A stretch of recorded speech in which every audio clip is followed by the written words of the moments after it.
Queridos irmãos e amigos da Primeira Igreja Batista em Dourados, eu gostaria de convidá-lo a meditar comigo no Salmo de número 141.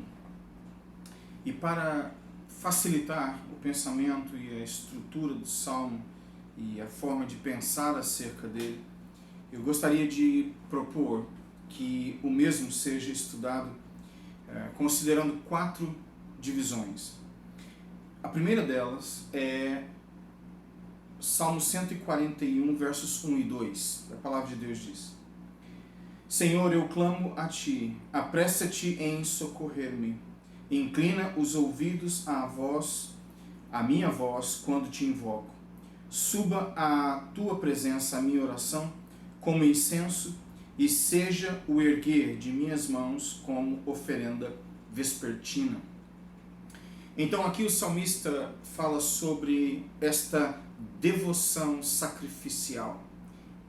Os termos aqui são termos de consagração, de atuação no final do dia, de sacrifício sendo oferecido ao Senhor. Então fala sobre incenso, enfim, a oração aqui, a devoção aqui como algo sacrificial. Depois nós temos os versos 3 e o verso 4, e a palavra de Deus diz: Põe guarda à minha boca, Senhor, vigia a porta dos meus lábios, não permitas que o meu coração se incline para o mal, para a prática da perversidade na companhia de malfeitores, e que eu não coma das suas iguarias. Então, aqui nós temos a conduta íntegra daquele que, diante de Deus, se portou de maneira sacrificial.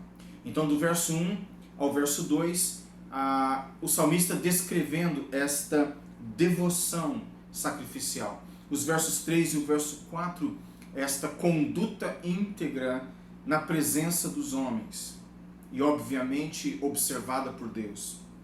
E aqui ele faz uma referência: e que eu não coma das suas iguarias. Você se lembra que Jesus Cristo foi acusado de ser amigo de publicanos e pecadores? E o fato é que Jesus se assentava com eles, Jesus comungava com eles no mesmo pé de igualdade. E isto, para o contexto, do ponto de vista social e sociológico, isto era se colocar no mesmo pé de igualdade com ele. Se deixar tocar por uma pessoa menor era se fazer menor com ela. Assentar-se junto à mesa para comer com pecadores era assumir a identidade de um pecador. E Jesus Cristo foi acusado por estas e outras razões.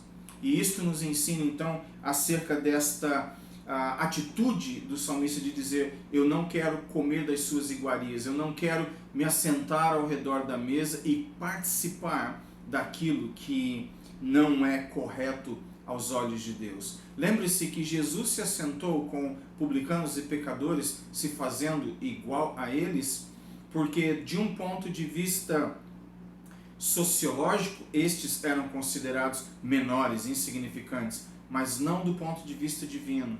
Aqui o salmista está falando de não comungar com aqueles que de fato nada tinham a ver com os padrões de santidade, de caráter estabelecidos e ensinados por Deus. Então vamos estabelecer esta distinção. Ou seja, não é que Jesus Cristo não tinha preconceito, enquanto que o salmista tem preconceito. Estamos falando de 2 grupos que estão sendo que são analisados de maneira totalmente diferente. O salmista aqui analisando a pessoa de um ponto de vista de santidade, do caráter divino. Jesus Cristo confrontou a sociologia, a sociedade da época, que tinha por parâmetro que certas pessoas não deveriam fazer parte do convívio delas. E Jesus Cristo quebrou aquele processo e assim estabeleceu comunhão com pecadores. E é maravilhoso lembrar daquilo que o autor aos Hebreus diz, não é? Que ele não se envergonhou de nos chamar irmãos, coisa que ele teria toda a razão de fazê-lo, mas em função do seu amor, da sua graça, da sua misericórdia, do seu desejo de salvar aquilo que estava perdido, Jesus Cristo olha para o pecador e não sente vergonha dele, e no entanto, muito pelo contrário, ele busca a intimidade, não se envergonhando de chamá-los irmãos. Aqui o salmista não pode chamar o perverso de irmão, porque este perverso não se arrepende. Então é importante que nós entendamos isto para não confundirmos as atitudes. Muito bem, dos Salmos 141, verso 5 ao verso 7, nós temos então a oração contínua. A palavra de Deus diz: fira-me o justo, e isso me será um favor. Repreenda-me, e será como óleo sobre a minha cabeça, a qual não há de rejeitá-lo. Continuarei a orar enquanto os perversos praticam a maldade. Quando os seus juízes forem lançados do alto de uma rocha, eles ouvirão as minhas palavras que são agradáveis. Verso 7, como quando se lavra e sulca a terra, assim os nossos ossos são espalhados à boca da sepultura. Palavras um tanto quanto estranhas, mas que falam sobre a decisão do salmista de continuar em oração, tendo falado sobre a sua devoção sacrificial, versos 1 e 2, tendo reafirmado e discorrido sobre a sua conduta íntegra, versos 3 e 4. O salmista agora fala sobre a importância da sua oração contínua, e aqui no começo desta passagem, dessa terceira parte, verso 5, ele diz que o justo me fira, e isto será um favor. Aí ele termina com o verso 7 dizendo: assim os nossos ossos estão espalhados à boca da sepultura. E, a meu ver, o que está acontecendo aqui é que, assim como o lavrador, ele fere, entre aspas, a terra para que esta terra venha produzir, então com o arado ele está cortando a terra, ele está rasgando a terra. Por esta razão, a analogia do ferimento. Da mesma maneira, o justo, quando passa por ferimentos e dores, ele cresce, ele frutifica, ele aprende, especialmente quando estas lições na vida de um justo são provocadas. Esse processo é disparado, ele é provocado por outras pessoas justas. E por esta razão o salmista diz: fira-me o justo, e isto me será um favor. Repreende-me, e será como óleo sobre a minha cabeça, e que não há de rejeitá-lo.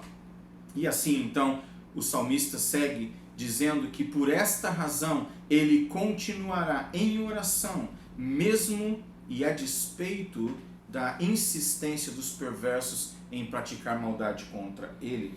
E assim nós temos então a oração contínua, desde que parece estar com as costas, com o corpo arado, machucado como a terra assim se apresenta quando é lavrada para fins de produção.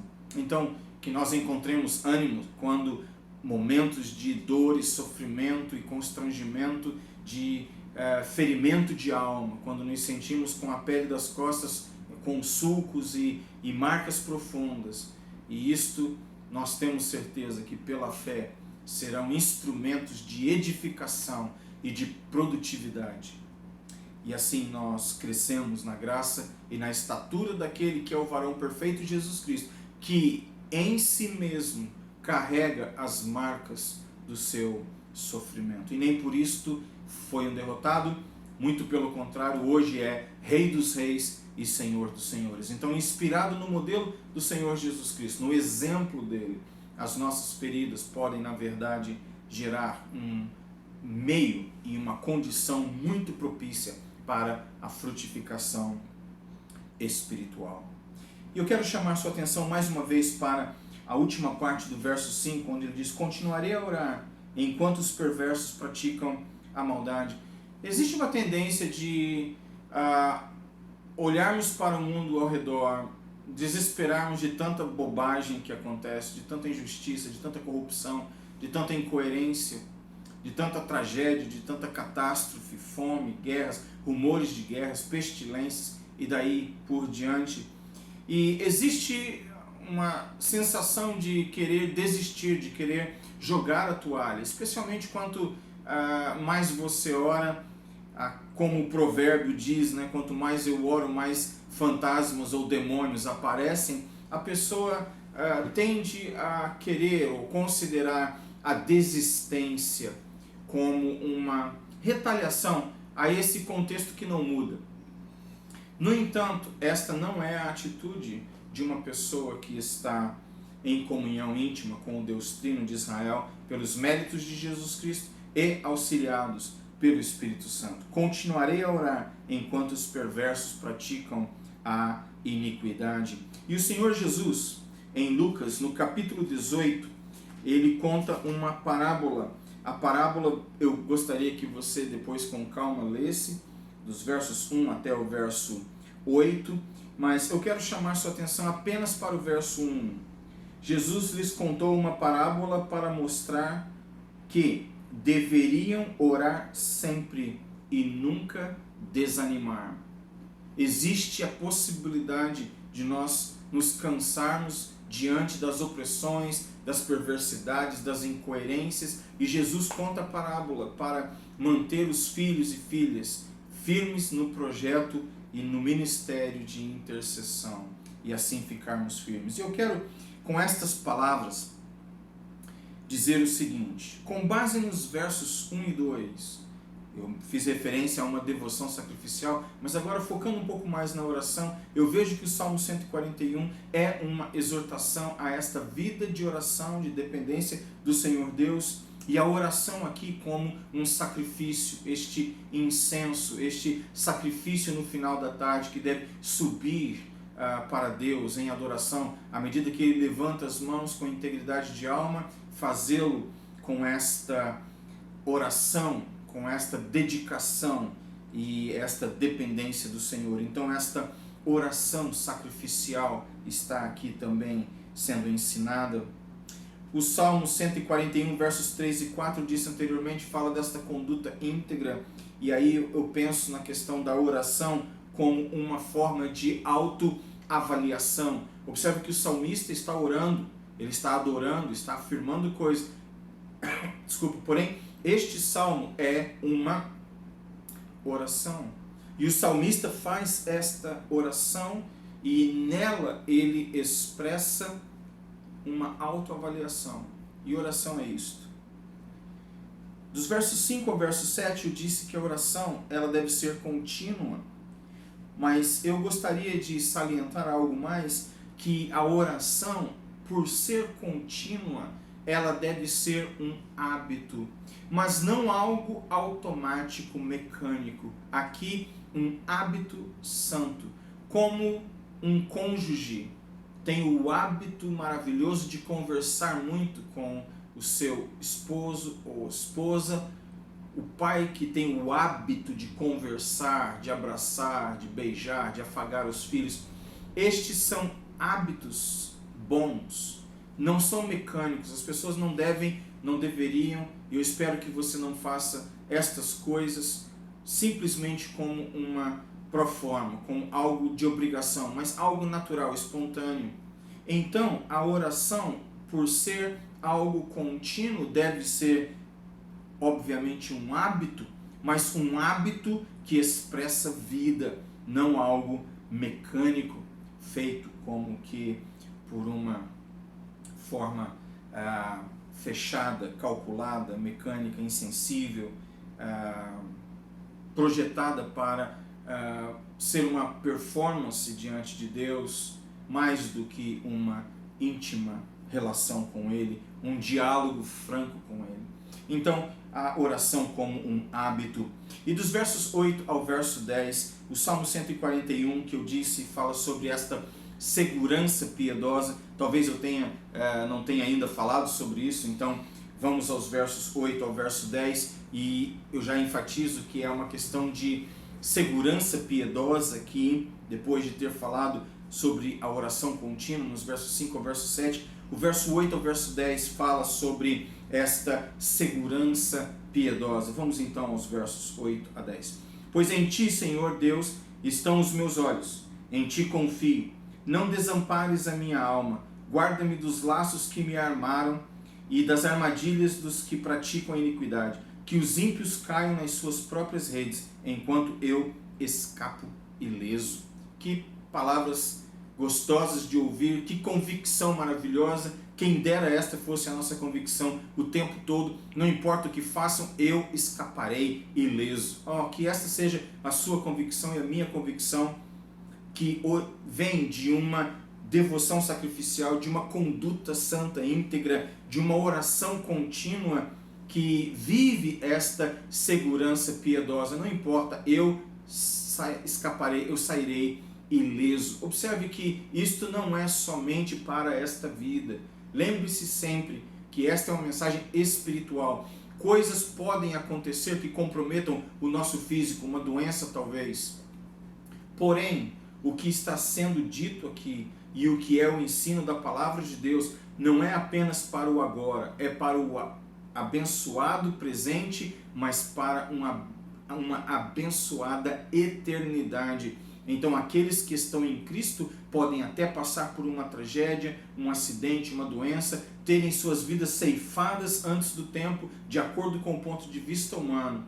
Mas partindo do pressuposto que Deus sabe os nossos dias, desde o ventre das nossas mães, Ele sabe o começo desde o fim desde o começo, nós descansamos no fato de que iremos no momento certo.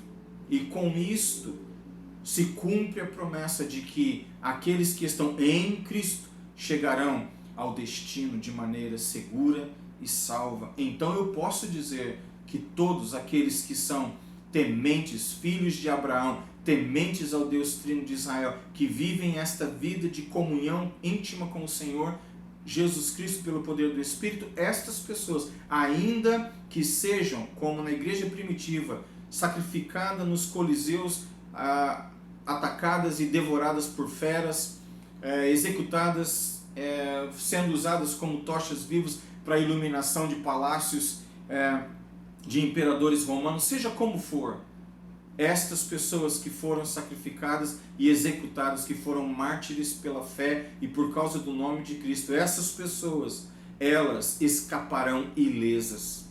Porque o escape aqui não é só de coisas momentâneas e terrenas, é um escape eterno. E eu espero que você esteja pronto em Cristo, pronta em Cristo para este escape eterno e a vida eterna. E assim nós temos o salmista falando sobre essa segurança piedosa e trazendo de novo a associação de ideias com a oração. Eu vejo que os versos 8 a 10 me ensinam sobre a oração como algo positivo. Senhor, estou aqui conversando contigo, livra-me das artimanhas, pois em ti estão os meus olhos, não me desampares, livre das artimanhas, livre das armadilhas, e eu tenho convicção, sairei ileso. Que essa seja a nossa experiência, oriunda não de teoria somente, mas de uma sã doutrina, que na prática é vivida, e quando isto acontece, é realmente poder em nossas vidas. Que Deus te abençoe e que nós possamos ter as palavras do Senhor Jesus Cristo ecoando em nossos ouvidos sempre, e o exemplo dele sendo seguido, o de orar sempre e nunca desistir. Que Deus te abençoe e até a próxima.